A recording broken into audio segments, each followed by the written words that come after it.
Assalamualaikum warahmatullahi wabarakatuh. Kembali lagi dalam pembelajaran jarak jauh. Pada kesempatan kali ini, materi yang akan saya sampaikan adalah sistem dan dinamika demokrasi di Indonesia, kelas 11 semester pertama. Nah, ini ya materi yang akan saya sampaikan mengenai dinamika penerapan demokrasi Pancasila.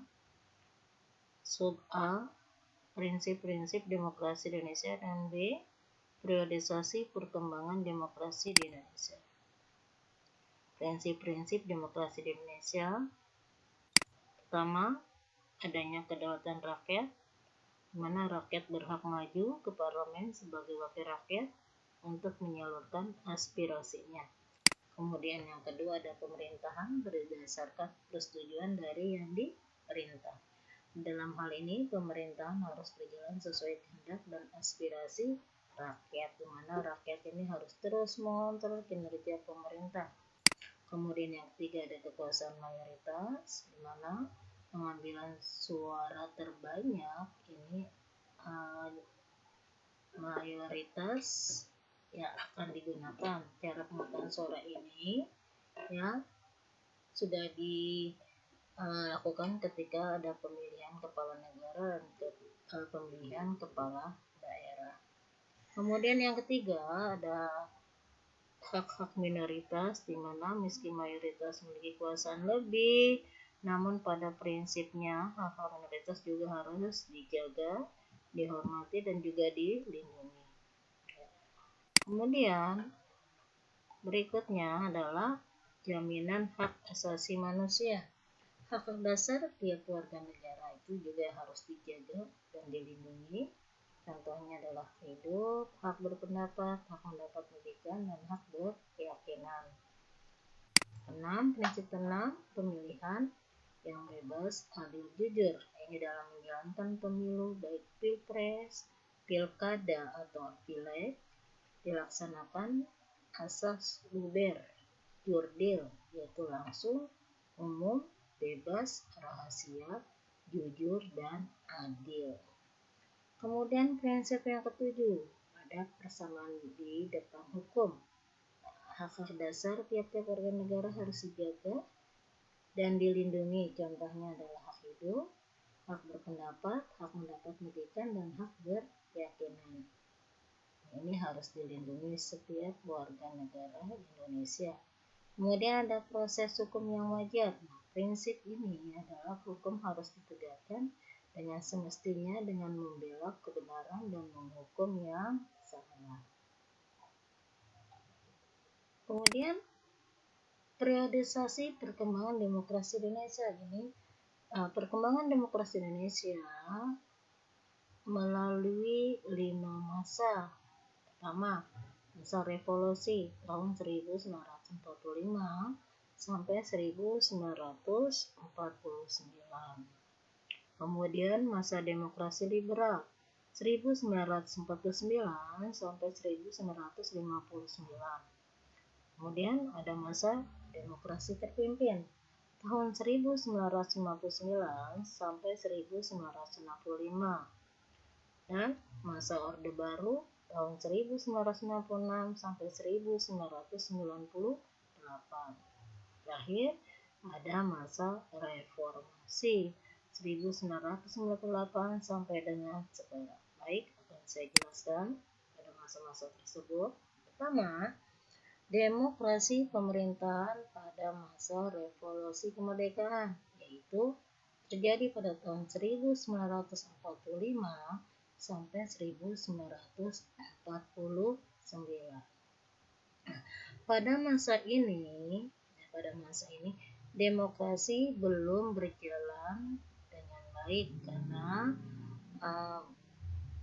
para tokoh negara dan rakyat masih disibukkan dengan adanya perjuangan fisik melawan Belanda, karena pada saat itu Belanda masih ingin kembali menjajah negara kesatuan Republik Indonesia. Namun demikian, dasar-dasar demokrasi yang fundamental itu sudah pikirkan, sudah dicanangkan oleh para tokoh tersebut. Nah, ini terbukti hal-hal yang fundamental merupakan peletakan dasar demokrasi itu sudah ada, ya. Hal itu dibuktikan dengan adanya political princess yang menyeluruh, artinya di sini dalam hal ini rakyat diberi kebebasan untuk berpolitik atau berpendapat, dalam hal ini untuk memilih pemimpinnya. Kemudian yang kedua, presiden yang secara konstitusional yang ada kemungkinan untuk menjadi seorang diktator, maka dibatasi kekuasaannya dengan undang-undang, maka dibentuklah sebuah Komite Nasional Indonesia Pusat. Kemudian yang ketiga, melalui maklumat wakil presiden, maka muncullah banyak partai. Dalam hal ini diberikannya peluang setiap warga negara Indonesia untuk mendirikan partai politik. Ya, nah, pelaksanaan demokrasi baru terbatas dengan demikian dapat disimpulkan pada masa ini pelaksanaan demokrasi baru terbatas pada berfungsinya pers yang mendukung revolusi kemerdekaan. Ya, nah ini. Baik, kembali lagi yang ketiga ini, dengan adanya maklumat wakil presiden, maka muncullah banyak partai politik. Kemudian dengan bermunculannya banyak partai politik, menyebabkan perubahan politik terjadi di Indonesia. Ya, dari yang tadinya bersifat presidensil, maka perubahan terjadi menjadi parlementer. Dari sinilah dimulainya demokrasi liberal. Berikutnya demokrasi liberal. Seperti halnya yang tadi sudah saya jelaskan, demokrasi liberal adalah perubahan yang terjadi pada tahun 1949 ketika wakil presiden memberi maklumat didirikannya partai-partai politik. Demokrasi pada masa liberal ini terjadi pada tahun 1949 sampai 1959. Masa demokrasi liberal ini adalah masa di mana sistem parlementer Indonesia masih mencontoh sistem parlementer barat yang dibentuk setelah dibubarkannya Republik Indonesia Serikat pada tahun 1950. Ini pada masa ini ditandai dengan suburnya partai politik dan berlakunya kabinet parlementer. Apa ciri-ciri demokrasi liberal? Saya sebenarnya 1. Presiden dan wakil presiden tidak dapat diganggu-gugat. Presiden berhak membubarkan DPR, Perdana Menteri diangkat oleh Presiden, Menteri bertanggung jawab terhadap parlemen. Ini demokrasi liberal pada masyarakat, pada bangsa Indonesia, ya, pada tahun 1949 sampai 1959. Selama pada masa demokrasi liberal, Indonesia mengalami 7 kali pergantian kabinet. Pada masa demokrasi liberal ini, ya, ekonomi bisa dikatakan menurun. Sementara itu, para pemimpin negara sibuk dengan partainya hingga kurang memperhatikan kondisi ekonomi atau kondisi masyarakat tersebut. Ya, mereka sibuk memperebutkan kursi atau jabatan di parlemen. Akibatnya perekonomian Indonesia terpuruk, ya, sementara politik tidak mengalami perkembangan, apalagi demokrasi tidak juga mengalami perkembangan diharapkan. Akibat gonta-ganti kabinet inilah memunculkan Indonesia dalam keterpurukan, baik dalam bidang politik, ekonomi, maupun sosial masyarakatnya. Hal inilah yang menjadi penyebab Presiden Soekarno pada saat itu mengambil inisiatif untuk melakukan yang namanya dekret presiden. Nah, dimulailah demokrasi terpimpin 1959 sampai 1966 ya. Akibat dekret presiden yang dikeluarkan oleh Presiden Soekarno, isinya antara lain adalah satu, pembubaran konstituante, itu sebuah badan yang ditunjuk untuk membuat undang-undang, tapi ternyata gagal dalam membuat undang-undang pengganti undang-undang tahun 1945. Gagal melaksanakan tugasnya dalam hal ini. Kemudian kedua, berlakunya kembali Undang-Undang Dasar 1945 dan tidak berlakunya lagi Undang-Undang Sementara 1950. Tiga, pembentukan MPRS dan DPAS dalam waktu sesingkat-singkatnya. Nah, ini salah satu lahirnya demokrasi terpimpin. Demokrasi terpimpin itu sendiri adalah sistem demokrasi di mana seluruh keputusan berpusat pada pemimpin negara yang saat itu dijabat oleh Presiden Soekarno. Demokrasi ini diumumkan pertama kali oleh Presiden Soekarno pada pembukaan sidang konstituante tanggal 10 November 1956. Kita perhatikan pahamnya. Paham demokrasi terpimpin ini berdasarkan paham kerakyatan yang dipimpin oleh hikmat kebijaksanaan dalam permusyawaratan atau perwakilan. Dalam hal ini sila keempat dari Pancasila. Nah, intinya paham ini berintikan musyawarah untuk mufakat secara gotong royong antara semua kekuatan nasional yang revolusioner dengan prinsip nasakom, itu nasionalisme, agama, dan komunis. Baik. Nah, apa sih yang terjadi pada masa demokrasi terpimpin ini? Ternyata pada masa demokrasi terpimpin ini terjadi penyimpangan-penyimpangan, antara lain segala bentuk kekuasaan dan keputusan berada di tangan presiden. Nah, ini sudah menyimpang sudah menyimpang dari pendirian negara yang pertama. Kedua, konsep nasakom, nasionalis, agama, dan komunis. Pada masa ini berkembanglah Partai Komunis. Jadi Partai Komunis itu diberikan peluang untuk memiliki atau untuk terjun langsung di bidang politik. Kemudian adanya pengangkatan Soekarno sebagai presiden seumur hidup. Anggota-anggota MPRS diangkat oleh presiden bukan melalui pemilu. Kemudian ada kedudukan presiden berada di atas MPRS, pembubaran DPR, dan pengangkatan Dewan DPR GR menjadi menteri negara oleh presiden. Nah, inilah ini hal-hal ini yang menjadikan penyimpangan pada masa demokrasi terpimpin. Penyimpangan pada demokrasi. Selain itu, pada masa demokrasi terpimpin juga ini, kita lihat penyimpangan-penyimpangan pada bidang politik.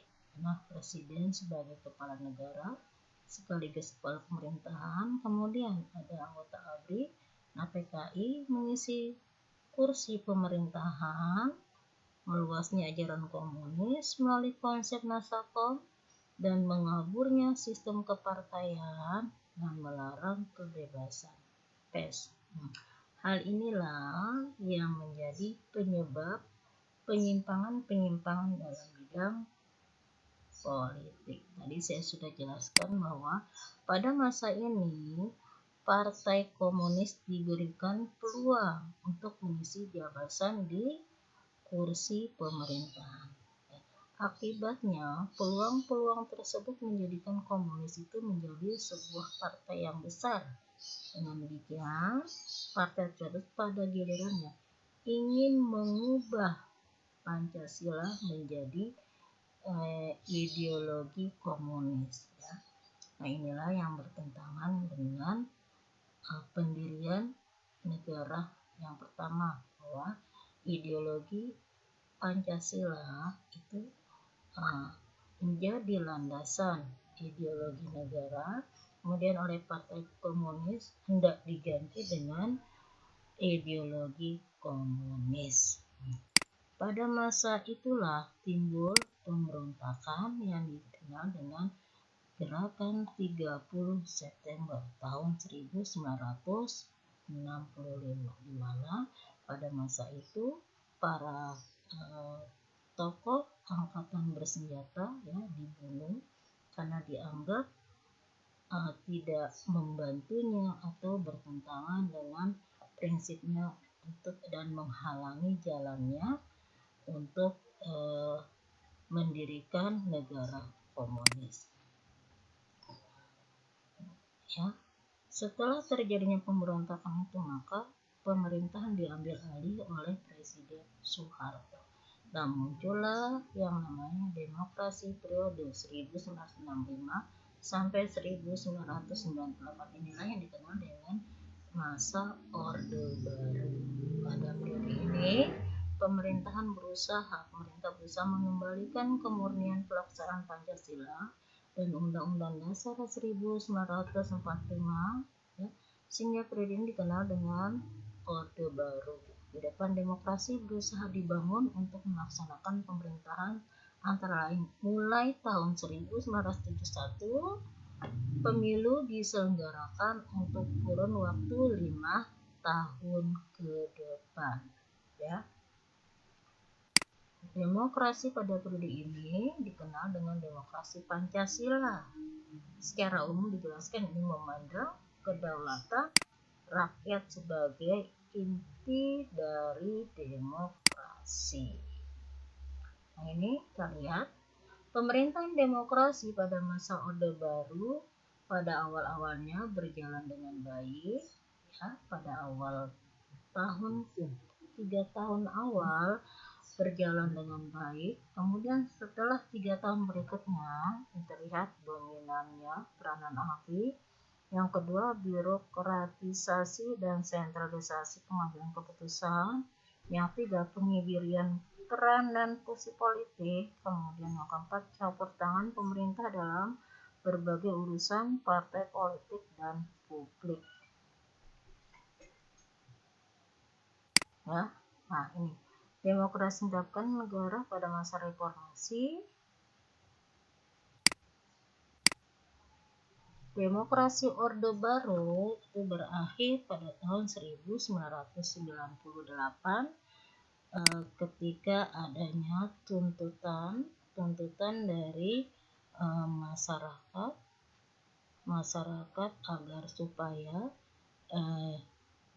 peranan ya dominasi ABRI, kemudian birokrasi sentralisasi keputusan, pengibiran peranan fungsi politik, campur tangan pemerintah dalam berbagai urusan politik dan publik dan masa mendatang, ini yang menjadi agenda rakyat, di mana rakyat ini menolak kelima poin ini. Inilah yang mengakibatkan rakyat menjadi berusaha untuk mengembalikan posisi Pancasila, demokrasi Pancasila. Demokrasi yang pada masa Orde Baru itu ya diawali dengan mundurnya Soeharto sebagai presiden, ya. Kemudian terjadinya kerusuhan yang terkenal pada tahun 1998. Kemudian puncaknya adalah didudukinya gedung MPR oleh mahasiswa. Maka inilah yang menjadi penyebab dimulainya demokrasi reformasi. Apa itu demokrasi reformasi? Demokrasi pada masa reformasi itu sendiri, ya, demokrasi pada masa reformasi terjadi 1998. Nah, pengertian reformasi itu sendiri adalah membuat dan menjadikan perubahan yang lebih baik dalam rangka menanggapi tuntutan reformasi dari masyarakat. Dan agar mewujudkan tujuan dari reformasi tersebut, maka B.J. Habibie mengeluarkan beberapa kebijakan, diantaranya, ya, kebijakan dari bidang politik, ya, kembali rakyat diberikan kebebasan untuk berpendapat, berpolitik, ya.